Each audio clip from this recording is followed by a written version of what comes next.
ನಮಸ್ಕಾರ ಫ್ರೆಂಡ್ಸ್, ಬನ್ನಿ ಇವತ್ತು ನಾನು ಸಿಂಪಲಾಗಿ ಮಾಡುವಂಥ ಅಕ್ಕಿ ಪಾಯಸ ಯಾವ ಥರ ಮಾಡೋದು ಅಂತ ಹೇಳಿಕೊಡ್ತಾ ಇದ್ದೀನಿ. ತುಂಬಾ ರುಚಿಯಾಗಿ ಬರ್ತದೆ. ನೀವು ಹಬ್ಬಕ್ಕೆ ನೆಂಟರು ಬಂದಾಗೆಲ್ಲ ಮಾಡ್ಕೊಳ್ಬೋದು. ಬನ್ನಿ ಹಾಗಿದ್ರೆ ಯಾವ ಥರ ಮಾಡೋದು ಅಂತ ನೋಡುವ. ಮೊದಲಿಗೆ ನಾನಿಲ್ಲಿ 1 ಲೋಟ ಆಗುವಷ್ಟು ಅಕ್ಕಿಯನ್ನು ಚೆನ್ನಾಗಿ ವಾಶ್ ಮಾಡಿ 2 ಅವರ್ ನೆನೆಸ್ಕೊಂಡಿದ್ದೇನೆ.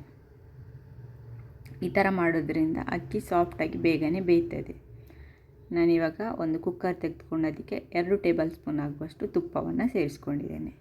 ಇವಾಗ ಈ ತುಪ್ಪದಲ್ಲಿ ನೆನೆಸಿಟ್ಟಂಥ ಅಕ್ಕಿಯನ್ನು ಫ್ರೈ ಮಾಡಿಕೊಳ್ತಾ ಇದ್ದೇನೆ. ನೀವು ನೆನೆಸದೆ ಮಾಡ್ತಿದ್ರೆ ಅಕ್ಕಿಯನ್ನು ಮಿಕ್ಸಿಯಲ್ಲಿ 2 ಭಾಗವಾಗಿ ಮಾಡಿಕೊಂಡು ಆನಂತರ ಪಾಯಸ ಮಾಡಿಕೊಂಡ್ರೆ ಆಯಿತು. ನೋಡಿ, ಇವಾಗ ಫ್ರೈ ಆಗಿದೆ, ಇಷ್ಟಾದರೆ ಸಾಕು. ಇವಾಗ ಇದಕ್ಕೆ ನಾನು 2 ಲೋಟ ಆಗುವಷ್ಟು ಹಾಲನ್ನು ಸೇರಿಸ್ತಾ ಇದ್ದೇನೆ. ನಾನಿಲ್ಲಿ ಕುದಿಸಿದ ಹಾಲನ್ನು ಸೇರಿಸ್ಕೊಂಡಿದ್ದೇನೆ. ಇವಾಗ ಇದನ್ನೊಂದು ಸಲ ಚೆನ್ನಾಗಿ ಮಿಕ್ಸ್ ಮಾಡಿಕೊಳ್ಳುವ. ಇವಾಗ ನಾನು ಕುಕ್ಕರ್ ಕ್ಯಾಪ್ ಮುಚ್ಚಿಟ್ಟು ಒಂದು 4 ವಿಷಿಲ್ ಮೀಡಿಯಮ್ ಫ್ಲೇಮಲ್ಲಿ ಬೇಯಿಸ್ಕೊಳ್ತಾ ಇದ್ದೇನೆ. ನೋಡಿ, ಇವಾಗ ಇದು ಬೇಯ್ದಾಗಿದೆ, ಸೀಟಿ ಕೂಡ ಆರಿದೆ. ಓಪನ್ ಮಾಡಿ ನೋಡುವ. ಇವಾಗ ಇದಕ್ಕೆ ಬೆಂದಿದೆ. ಇವಾಗ ಇದನ್ನು ಸ್ವಲ್ಪ ಸ್ಮ್ಯಾಶ್ ಮಾಡಿಕೊಳ್ಳೋಣ. ನಾನಿಲ್ಲಿ ಸೌಟ್ ಮುಖಾಂತರನೇ ಸ್ಮ್ಯಾಶ್ ಮಾಡಿಕೊಳ್ತಾ ಇದ್ದೇನೆ. ನೀವು ಬೇಕಿದ್ದರೆ ಸ್ಮ್ಯಾಶರಲ್ಲಿ ಸಹ ಸ್ಮ್ಯಾಶ್ ಮಾಡಿಕೊಳ್ಬೋದು. ಇವಾಗ ಇದಕ್ಕೆ ನಾನು ಮತ್ತೆ ಹಾಲು ಸೇರಿಸ್ತಾ ಇದ್ದೇನೆ. ಮತ್ತೆ ಪುನಃ 2 ಲೋಟದಷ್ಟು ಹಾಲನ್ನು ಸೇರಿಸ್ಕೊಳ್ತಾ ಇದ್ದೇನೆ. ಇದನ್ನೊಂದು ಸಲ ಚೆನ್ನಾಗಿ ಮಿಕ್ಸ್ ಮಾಡಿಕೊಳ್ತಾ ಇದ್ದೇನೆ. ಇವಾಗ ಇದಕ್ಕೆ ನಾನು 1 ಲೋಟದಷ್ಟು ಸಕ್ಕರೆಯನ್ನು ಸೇರಿಸ್ಕೊಂಡಿದ್ದೇನೆ. ನೀವು ಸ್ವೀಟ್ ನೋಡಿಕೊಂಡು ಸಕ್ಕರೆ ಸೇರಿಸಿದರೆ ಆಯಿತು. ಜಾಸ್ತಿ ಸಿಹಿ ಪಡ್ತಿದ್ರೆ ಸ್ವಲ್ಪ ಜಾಸ್ತಿ ಸಕ್ಕರೆಯನ್ನು ಸೇರಿಸ್ಕೊಳ್ಳಿ.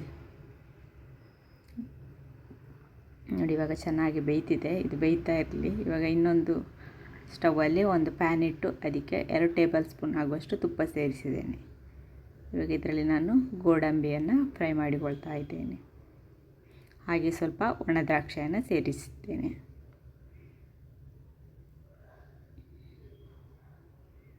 ಇವಾಗ ಇದು ಫ್ರೈ ಆಗಿದೆ, ಇಷ್ಟಾದರೆ ಸಾಕು. ಈ ಕಡೆ ಪಾಯಸ ಕೂಡ ಬೆಂದಿದೆ. ಇದು ಸ್ವಲ್ಪ ಗಟ್ಟಿಯಾಗಿದೆ. ಆರಿದ ಮೇಲೆ ಇದು ಇನ್ನೂ ಸಹ ಗಟ್ಟಿಯಾಗ್ತದೆ. ಇವಾಗ ಇದಕ್ಕೆ ನಾನು ಡ್ರೈ ಫ್ರೂಟ್ಸನ್ನು ಸೇರಿಸ್ತಾ ಇದ್ದೇನೆ.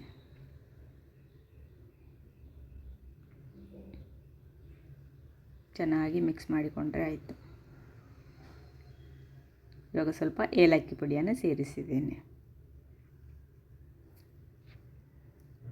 ಇಷ್ಟೇ, ಬೇಗನೆ ಆಗ್ತದೆ ಪಾಯಸ. ಇದು ಇನ್ನು ಆರಿದ ಮೇಲೆ ಸ್ವಲ್ಪ ಗಟ್ಟಿಯಾಗ್ತದೆ. ನೀವಿಲ್ಲಿ ನೋಡ್ತಿರ್ಬೋದು ಎಷ್ಟು ಚೆನ್ನಾಗಿ ಬಂದಿದೆ ಅಂತ. ನೀವು ಕೇಸರಿ ಇದ್ದರೆ ಅದನ್ನು ಸಹ ಹಾಲಲ್ಲಿ ಮಿಕ್ಸ್ ಮಾಡಿ ಇದಕ್ಕೆ ಸೇರಿಸ್ಕೋಬೋದು ಕಲ್ಲರಿಗೋಸ್ಕರ. ನೋಡಿ, ರೆಡಿಯಾಗಿದೆ ಪಾಯಸ. ನೀವು ಸಹ ಒಂದು ಸಲ ಟ್ರೈ ಮಾಡಿ ನೋಡಿ, ಹೇಗಾಗಿದೆ ಅಂತ ಕಮೆಂಟ್ ಮಾಡಿ ತಿಳಿಸಿ. ಹಾಗೆ ಫ್ರೆಂಡ್ಸ್ ಆ್ಯಂಡ್ ಫ್ಯಾಮಿಲಿ ಜೊತೆ ವಿಡಿಯೋವನ್ನು ಶೇರ್ ಮಾಡಿ, ವಿಡಿಯೋಕ್ಕೊಂದು ಲೈಕ್ ಕೊಡಿ. Thank you.